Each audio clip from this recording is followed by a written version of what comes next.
नमस्कार, IND 121 में आपका स्वागत है। मैं हूं आपके साथ नवीन पुरोहित और आज हमारे साथ चर्चा करने के लिए मौजूद हैं मध्य प्रदेश कांग्रेस के वरिष्ठ नेता पूर्व मंत्री PC शर्मा जी। शर्मा जी, आपका IND 24 में बहुत बहुत स्वागत है। शर्मा जी, आपको अक्सर लोग कहते हैं कि जनता के नेता हैं और 24 घंटे 365 दिन की राजनीति है।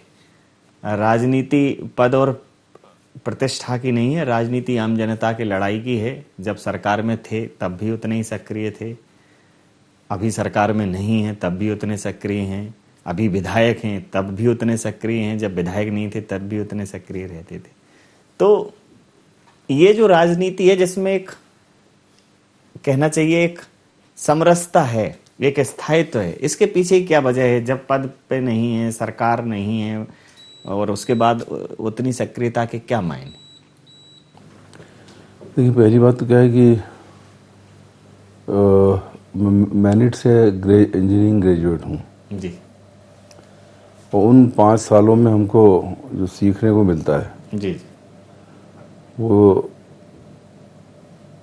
ये सीखने को मिलता है कि हर चीज़ का इंजीनियरिंग है, इसमें मैथमेटिक्स और दूसरे सब फिजिक्स और केमिस्ट्री सब सब्जेक्ट ड्राइंग रहते हैं कि सॉल्यूशन पे पहुंचना है आपको किसी भी चीज़ के, बस सॉल्यूशन आना चाहिए किसी भी चीज़ का। तो 83 में पार्षद बना था पहली बार और तब से एक्चुअली वैसे तो पहले से थे लेकिन सक्रिय राजनीति में तब आए। तो नगर निगम में रह के बहुत सीखने को मिला, लोगों की छोटी छोटी समस्याएं, नल की, बिजली की, सफाई की, ये सब कुछ। और जिसमें हम लोग चुनाव लड़े थे तो कुछ नहीं था, ये जैसे जुग्गी बस्ती में जाते थे, जुग्गी एरिया था बहुत, वार्ड 35 कहलाता था।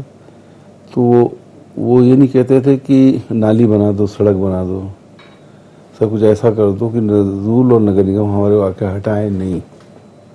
अर्जुन सिंह जी मुख्यमंत्री थे, हमारे साथ ईश्वर सिंह चौहान जुग्गी झोपड़ी के नेता थे, कोरोना में रहे नहीं वो।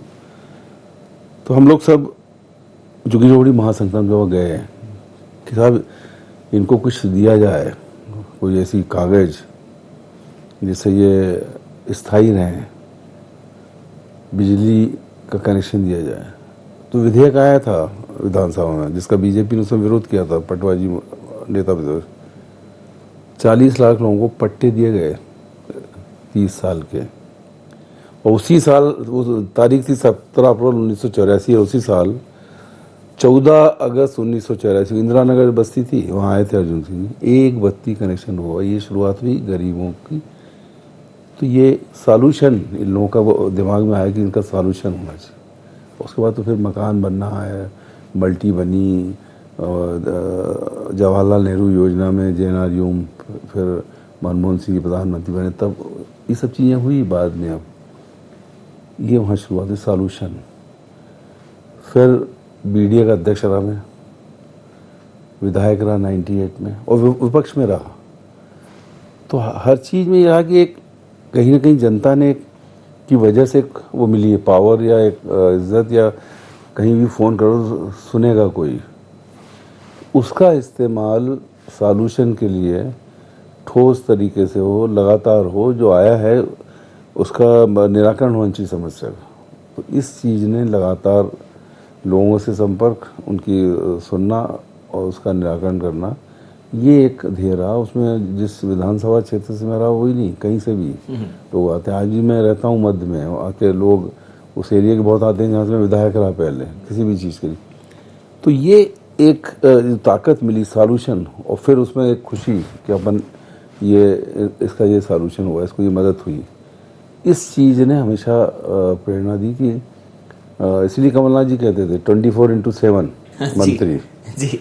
इसीलिए दिग्विजय सिंह जी कहते हैं सोते का वो। जी जी, मैंने वहीं से तो आपको वो तो संज्ञा ये जो ताकत मिली, लोगों का आशीर्वाद मिला, तो उसमें एक जिज्ञासा रही कि ये सॉल्यूशन बेस्ड राजनीति होना चाहिए।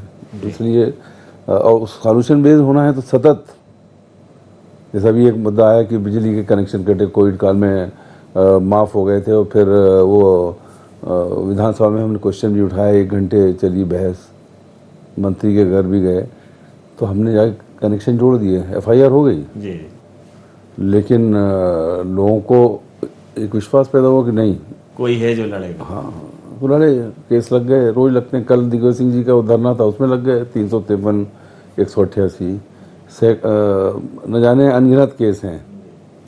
और किस्मत से जब मंत्री बने तो विधिदाई बने तो जितने पिछले लगे थे वो सब माफ करा दिए, और सबके करा और सबके करा दिए, 50,000 करा दिए। तो ये एक सतत लोगों से संपर्क की जिज्ञासा, जब भी घर के लोग परेशान होते हैं सब, मैनेट जैसी विख्यात सुविख्यात संस्था से 83 में इंजीनियरिंग ग्रेजुएट पास करने के बाद तमाम ऑफर होंगे। उस समय तो इंजीनियर ग्रेजुएट और वो भी मैनेट से करना गिने चुने लोग कर पाते थे। सैकड़ों ऑफर होंगे कि यहाँ जॉब कर लें। फिर इतना अनिश्चित, इतना संघर्ष भरा, मैं राजनीति को बहुत अनिश्चितता का क्षेत्र मानता हूँ। मेहनत पूरी है, पता नहीं कब क्या रिस्पॉन्स आएगा, और संघर्ष अनगिनत हैं, जवाबदेही अनगिनत है, हर व्यक्ति की एक्सपेक्टेशन है। तो जहाँ कहते हैं कि बहुत सिक्योर हो जाती है गवर्नमेंट जॉब में लाइफ, फिर ये उबड़ खाबड़ और इतना पथरीला रास्ता क्यों चुना? नहीं, वहाँ वहीं से एक जागृति थी। मैं वहाँ कॉलेज की यूनियन वगैरह में था, हॉकी का खिलाड़ी था, क्रिकेट का था।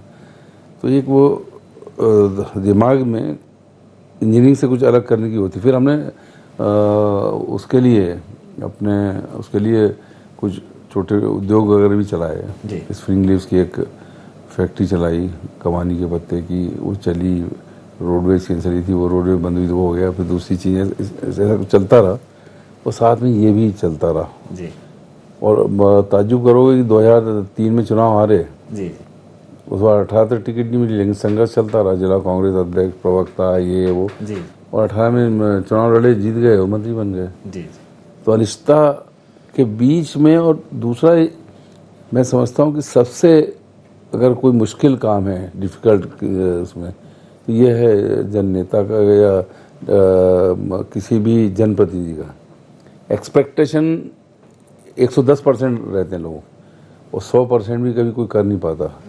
और उसके बीच में उसको करना और अपनी वो मेंटेन करना। एक वाक़या इसी बारे में सुनाऊँ कि जो एक्टिव रहे, इसमें नहीं रहे किसी भी जनप्रतिनिधि, विधायक या कोई पद नहीं था, लेकिन कोई बता रहा था कि साहब वो कुछ महिलाएं बात कर रही थी, बोले पीसी शर्मा हैं, ये चुनाव ही नहीं हारते।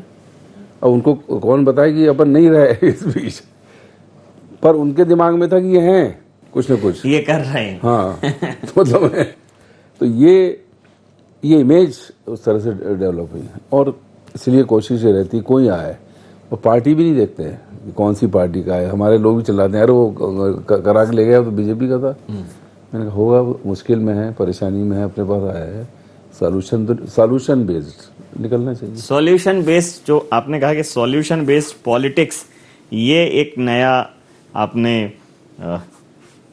शब्द दिया पॉलिटिक्स के लिए।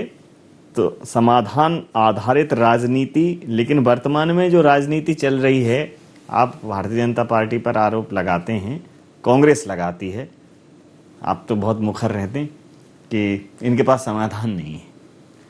न बेरोजगारी का समाधान है, न महंगाई का समाधान है, न इनके पास देश की अन्य समस्याओं का समाधान है। मूलतः ये समस्याओं को उपजा कर राजनीति करते हैं। तो ये आरोप किस आधार पर लगाते हैं? इस आधार पे कि वेट टैक्स जो लगता है डीजल, पेट्रोल और रसोई गैस पे, तो मध्य प्रदेश की सरकार का है, ये कम कर सकती है इसको, लोगों को राहत देने के लिए। बिजली कमलनाथ जी की सरकार थी तो 100 रुपये आता था, आज हजारों को बिल आ रहे हैं, लाखों को बिल आ रहे हैं, पुराने बिल भी जुड़ गए, परेशान है बिजली के मारे से। रसोई गैस, हम जन जागरण अभियान में गए, मैं उसका भी प्रदेश का प्रभारी हूँ। तो एक गरीब बस्ती में गए तो महिला रोटी बना रही थी बाहर ही, तवे पे, चूल्हे पे।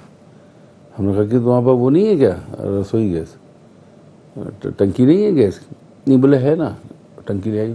फिर बोले पैसे नहीं है, 1000 इसको भरा लें। वो टंकी रखी, हमने कहा बना भाई। तो यही हमारा जनसंपर्क अभियान है कि इसको ये एहसास है कि नहीं भरा पा रही, इतनी महंगी हो गई है। सब्सिडी खत्म हो गई, बिजली के बड़े बिल, बेरोजगारी, ये हाथ की लॉकडाउन, उसके बाद लोगों के काम धंधे बंद हो गए। महिलाएं जो गरीब काम करने जाती थी, लोगों के उन्होंने कोविड बंद कर दिया। तो ये इन चीज़ों के अब विपक्ष में रह के विधायक रहना बड़ा मुश्किल काम है, लेकिन क्योंकि सरकारों के निर्देश रहते हैं कि विपक्ष वालों की सुननी नहीं है, लेकिन उसके बीच में भी चीज़ों को कराना कोशिश करते हैं। वो समाधान का जो एक्ट है उस पर लगातार काम कर रहे हैं। और ये इसलिए कि जब आप शराब के भाव कम कर सकते हो 20%, घर घर में पहुंचा सकते हो, तो ये बाकी चीज़ जो रोज़मर्रा की है वो क्यों नहीं? खाद के भाव कम क्यों नहीं हो सकते जो किसान को मिले? किसान की बिजली कम क्यों नहीं हो सकती? ये दूसरी चीज़ों में अनाप शनाप पैसा खर्च होता है सरकार का, उसको कम करके राहत इन लोगों को दी जाए चाहिए जो सक्षम नहीं है उन सब चीज़ों को बता। आप उठा के देखेंगे प्रतिदिन कहीं न कहीं सुसाइड के केसेस आ रहे हैं कोविड के बाद। ये सब वो लोग हैं बेरोजगार। मध्य प्रदेश में 40 लाख युवा बेरोजगार हैं। रोज आता है कि यहाँ रोजगार देंगे, 1 लाख देंगे, कहीं नहीं। लगातार बेरोजगारी बढ़ती जा रही है। केंद्र सरकार ने भी कहा, मध्य प्रदेश सरकार। तो ये तो आंकड़े हैं, ये तो लोग हैं, रोज के जिस तरह से लोग आत्महत्या कर रहे हैं, ये वो है। तो कुल मिलाकर मैं समझता हूँ कि ये राहत लोगों को मिलना चाहिए। इसकी लड़ाई लगातार हम, चाहे विधानसभा हो चाहे सड़क हो, लगातार लड़ने। जैसे कल ही था दिग्विजय सिंह जी जाते समय खुद के लिए नहीं या कोई कांग्रेस के लिए नहीं, वो किसान जिसकी ज़मीन डूब में जा रही है, काम शुरू हो रहा है, तो उसको मुआवजा मिले। ये केंद्र ने, पार्लियामेंट तय किए हैं, वो उसके फिगर्स हैं। अब वो 4 लाख में वो ज़मीन ले रहे हैं उसकी, जिसकी कीमत मार्केट में 15 लाख। ये अच्छा कुछ लोगों को मिल रही है। अच्छा, उसमें कल जो लोग थे वो कोई कांग्रेस के नहीं थे, उसमें जो आम आदमी आया था जो बीजेपी का ही वोटर रहा। उन्होंने कहा कि हम सरपंच हैं बीजेपी, पर हमारी बात दिग्विजय सिंह जी उठा रहे हैं, इसलिए हम यहाँ पर हैं। और ये एक बात होती है, समाधान की बात कर रहे हैं यही, वो भी इंजीनियर, इसलिए समाधान की बात जो करना आम जनता की, वो मैं समझता हूँ कि राजनीति का मूल होना चाहिए। मूल एक इंजीनियर जब सोशल इंजीनियरिंग करने लगता है तो कितना अद्भुत हो जाता है, मैं ये महसूस कर रहा हूँ। खैर, अभी कांग्रेस ने 2 नारे दिए हैं। एक तो प्रियंका जी ने दिया है, लड़की हूँ लड़ सकती हूँ, उसको मध्य प्रदेश महिला कांग्रेस ने हाथों हाथ लिया है। दूसरा एक अभियान चला रहे हैं आपके घर चलो घर घर चलो। तो भारतीय जनता पार्टी कह रही है कि पहले ट्विटर और उससे तो बाहर निकले, तब तो आप घर जाएंगे। घर कांग्रेस जा कहाँ पाती है, कार्यकर्ता बचे कहाँ हैं कांग्रेस? भारतीय जनता पार्टी भूल जाती है कि 2018 में हमारी सरकार बनी थी, ये हमारे कार्यकर्ता, नेता और जनता की वजह से बनी थी। और आपकी जो सरकार है ये तो खरीद फरोख्त वाली है। सरेआम बात होती सब जगह है कि 30-30, 35-35 करोड़ रुपए में विधायक गए, वो सरकार बनी। तो चुनी हुई सरकार तो हमारी थी, तो हम कैसे कहीं कमज़ोर होंगे? और दूसरा, आप पंचायत के चुनाव करा नहीं पा रहे हो, आप नगर पालिका नगर निगम के करा नहीं पा रहे हो, अलग अलग बहाने ले लेते हो, अलग अलग अध्यादेश निकाल देते हो, तो आप तो खुद जनप्रतिनिधियों को पैदा नहीं होने दे रहे हैं। ये कहीं कहीं आपका डर है कि हम पंचायत में नहीं जीतेंगे, हम नगर पालिका नगर निगम, इसलिए आप उनको पुराने लोगों की पावर दे रहे हो। तो हम तो तैयार हैं। कांग्रेस पार्टी ने तो विधानसभा में भी कहा कि 27% आरक्षण जो 2019 में परिसीमन और सब आरक्षण हुआ था उससे आज कराओ। आप ले आए कि 2014 के उससे होगा।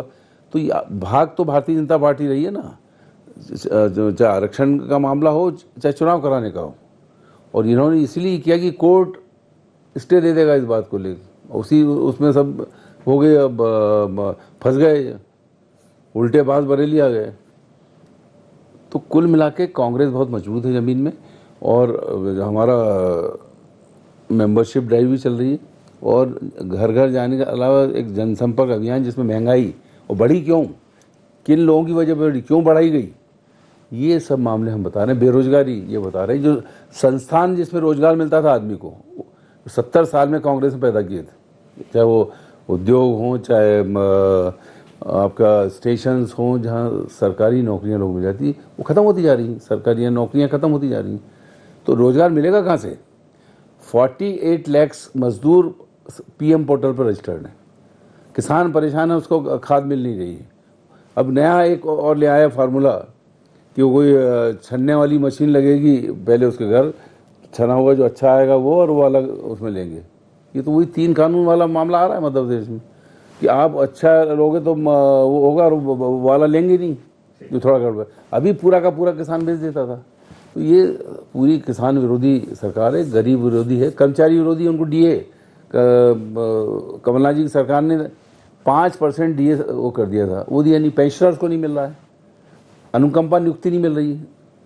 जितने व्यापारी हैं वो परेशान हैं आज। व्यापारी वर्ग जो इनके साथ होता था, व्यापारी वर्ग के काम धंधे बंद हो गए, बहुत सी दुकानें बंद हो गई, बहुत से इंस्टीट्यूट बंद हो गए। तो कुल मिलाकर कोई सा ऐसा वर्ग नहीं है जो आज की इस सरकार में परेशान ना हो। जी, कमलनाथ जी जब ये चुनाव था, जब सरकार गिरी और उसके बाद जब 29 विधानसभाओं पे जो चुनाव था, तो उसमें भारतीय जनता पार्टी कहती थी कि जैसे ही ये चुनाव हार जाएंगे वैसे ही कमलनाथ जी चले जाएंगे। प्रवासी नेता हैं, छिंदवाड़ा के नेता हैं, बाहरी नेता हैं, ये निरूपित करने की कोशिश की। लेकिन कमलनाथ जी हैं कि मध्य प्रदेश छोड़ने वाले नहीं हैं, और अभी भी वो बिल्कुल ताल ठोक रहे हैं, ललकार रहे हैं। वो पूरी कांग्रेस को उन्होंने एकजुट करके रखा है और बिल्कुल सक्रियता से वो दौरे कर रहे हैं, संगठन की मीटिंग ले रहे हैं। अभी भी उन्होंने कहा कि 18 महीने हमारे लिए अग्नि परीक्षा के हैं। तो आपको क्या लगता है कि जिन कमलनाथ के नेतृत्व में थोड़ी सी कसर रह गई थी, कहीं ना कहीं अगर पूर्ण बहुमत होता तो फिर शायद ये समस्याएं नहीं आती। पूर्ण बहुमत पहली बार ऐसा हुआ मध्य प्रदेश में नहीं मिला। तो आपको क्या लगता है कि 23 में हाथ का साथ जनता देगी, हाथ को इतना मजबूत करेगी कि आप वापसी करेंगे? यह तो कमलनाथ जी का सवाल है। ये 8-9 बार के सांसद हैं छिंदवाड़ा से, और देश में इतना सीनियर कोई सांसद नहीं है। दिल्ली में फ्लोर मैनेजमेंट के वो माहिर थे। जब मनमोहन जी की सरकार थी, वो मंत्री उस विभाग के थे। और मध्य प्रदेश में जैसी वो आए, 5-6 महीने में सरकार बना दी उनने। 5-6 महीने के मूवमेंट से उनने सरकार बना दी, और वचन पत्र लेके आए। और वचन पत्र में ही कहा था कि 100 यूनिट 100 रुपये पेंशन बढ़ाएंगे, 300 से 600 रुपये 1000 करने वाले थे अप्रैल में।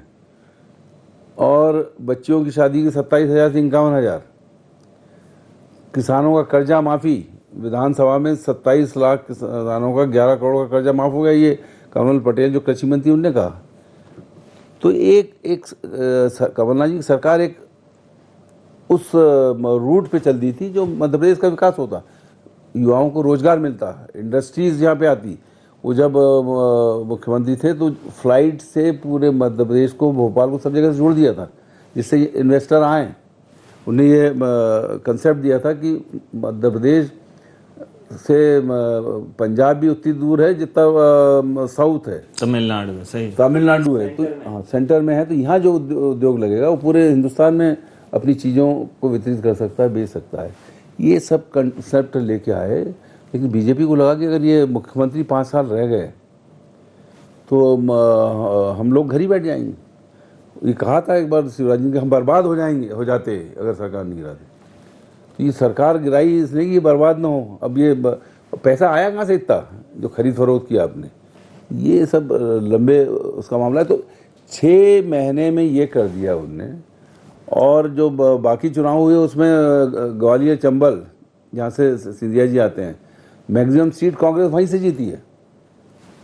और अभी आपने देख ही लिया, केपी यादव ने कह दिया कि सिंधिया जी के जो मंत्री हमको पूछ नहीं रहे हैं, वो बुलाते नहीं प्रोग्रामों में। और नड्डा जी शुरू हो गई है, ये शीत युद्ध शुरू हो गया है, जिसका फायदा मिलेगा 23 में। और दूसरा में जो कह रहा था कि कमलनाथ जी ने 6 महीने में ला दी थी। अब वो कांग्रेस अध्यक्ष मुख्यमंत्री रहे 15 महीने केवल, बल्कि 3 महीने तो उसमें चले गए थे लोकसभा चुनाव में। तो 1 साल में जब उनने इतना जादू कर दिया था मुख्यमंत्री के रूप में, तो ये जो समय है 5 साल का, जिसमें मुख्यमंत्री भी रहे, नेता प्रतिपक्ष हैं, अध्यक्ष हैं, क्या होगा? 114 आई थी, 174 सीट कांग्रेस की आएंगी, ये मान के चलिए आप। और जिस तरह से आज जनता परेशान है, महंगाई से, बेरोजगारी से, किसान परेशान है, हर वर्ग परेशान है, कर्मचारी परेशान है, तो ये मान के चलिए कि 114 नहीं 174 आएगी। जी। दिग्विजय सिंह जी वरिष्ठ नेता हैं और चुनावी प्रबंधन के माहिर माने जाते हैं और पिछली बार सरकार बनाने में उनकी बड़ी भूमिका रही। भारतीय जनता पार्टी लगातार उनको टारगेट कहती है कि वो हिंदू विरोधी मानसिकता के व्यक्ति हैं और तुष्टीकरण की राजनीति करते हैं। मेरे हिसाब से तो दिग्विजय सिंह जी जो कांग्रेस की विचारधारा महात्मा गांधी के ज़माने में रही, नेहरू जी में, उसके पथ प्रदर्शक हैं। कौन ऐसा करेगा कि अगर सरकार नहीं आई 2003 में तो 10 साल के लिए कोई पद नहीं लेंगे, संन्यास लेंगे? वो किया, उन्होंने बताया। दूसरा, जहाँ तक धार्मिक सवाल है, स्वामी स्वरूपानंद जी शंकराचार्य जी उनके गुरु हैं। हमने देखा है कि रावगढ़ में जब वो हुई थी भागवत, तो पति पत्नी दोनों जमीन सोते थे, चप्पल नहीं पहनते थे, और भागवत वहाँ कराई थी, हम लोग भी शरीक हुए उसमें। उनके रावगढ़ में राघव जी का मंदिर, हनुमान जी का मंदिर, भगवान विष्णु, ये तमाम मंदिर हैं। और उनके एक पूर्वज, उनका नाम तो मुझे मालूम नहीं, वो एक साधु संत की उसमें आते थे। तो ये बीजेपी क्या है, ये डरती है। ये मालूम है कि कमलनाथ जी और दिग्विजय सिंह को जब तक हम वो नहीं करेंगे बदनाम कि कमलनाथ जी तो प्रवासी नेता हैं, वो दिल्ली रहेंगे, दिग्विजय सिंह हिंदू विरोधी हैं। भाई ये किस उसमें लिखा है? संविधान के अंदर हिंदू मुस्लिम सिख ईसाई हमारा संविधान है, और सबने आज़ादी की लड़ाई लड़ी और देश को आज़ाद कराया महात्मा गांधी के नेतृत्व। तो ये कहाँ से आ गया? और वो जो बात करते हैं फैक्ट्स, आज भी उन्होंने जो पत्रकारों का कार्यक्रम हुआ था प्रेस इंडिया, उसमें कहा कि मैं कोई भी चीज़ जब तक फैक्ट्स पूरे कलेक्ट नहीं करता तो मैं बात नहीं करता हूँ, बयान नहीं देता हूँ। और इनने जब जब जो कहा वो आज नहीं, कल नहीं, परसों सत्य निकला है। और पार्लियामेंट में भी जब बोलता हूँ जब मेरे पास फैक्ट्स एंड फिगर, व्यापम के मामले में उनने यही बात बताई। तो ये ऐसा नेता मैं समझता हूँ, एक तो हमारा वो अभी मिर्ची बाबा गौ माता की बात कर रहा, आज भी गए थे वो मुख्यमंत्री की बात पैदल चल के, वो संत हैं। और दिग्विजय सिंह जी जो है वो राजनीतिक संत हैं। राजनीति में जिस तरह से जो होना चाहिए व्यवहार, जो कांग्रेस की जो बेसिक आइडियोलॉजी है उसके हिसाब से वो काम करते हैं। और ये डरते हैं कि अगर ये इनने पदयात्रा की 3500 किलोमीटर, कांग्रेस की सरकार को उसमें मदद मिली। वो अब जन जागरण अभियान में जुटे हुए हैं। पता नहीं जो मामला आया है किसानों का, ये जन जागरण अभियान से ही पता लगा इनको, लोगों ने वहाँ बताया। बिरसिया में भी गया था, बाकी जगह कलेक्ट किया। तो ये जन जागरण अभियान में कहीं 10-15 किलोमीटर रोज़ कहीं घूम लिया पूरे मध्य प्रदेश में, तो वो तो 3500 किलोमीटर हुआ था, ये तो हो जाएगा 35,000 किलोमीटर। तो होगा क्या हमारा? तो वही 174। वो उससे डर रहे हैं कि ये अगर सब चलता रहा तो ये 174 आएंगे और कमलनाथ जी फिर रह लिए। और अब जब 174 आई, कितने खरीदेंगे ये? इसलिए सरकार टिकेगी 5 साल, और 5 के बाद फिर 5-10 साल, ये इनका पता ही नहीं लगने वाला है, बीजेपी साफ हो जाएगी। तो बर्फ के पर्वत पिघलते जाएंगे, हम तो समाधान में विश्वास रखते हैं, काम करेंगे और हल निकलते जाएंगे। समाधान आधारित राजनीति ही हमारे जीवन का ध्येय है, हमारा धर्म है और कर्म है। ये वक्तव्य है मध्य प्रदेश के वरिष्ठ नेता, कांग्रेस के वरिष्ठ नेता हैं, पूर्व मंत्री हैं, वर्तमान विधायक हैं पीसी शर्मा जी के। और उन्होंने ये कहा है कि 2023 में जनता बहुत उम्मीदों के साथ कांग्रेस को देख रही है और एक बार जोरदार वापसी होगी। सर, आपके वही चिरपरिचित अंदाज में, आपकी सहज शैली में, तमाम सारे गूढ़ विषयों पर जो आपने विचार साझा किए, आपका बहुत धन्यवाद, बहुत आभार। धन्यवाद।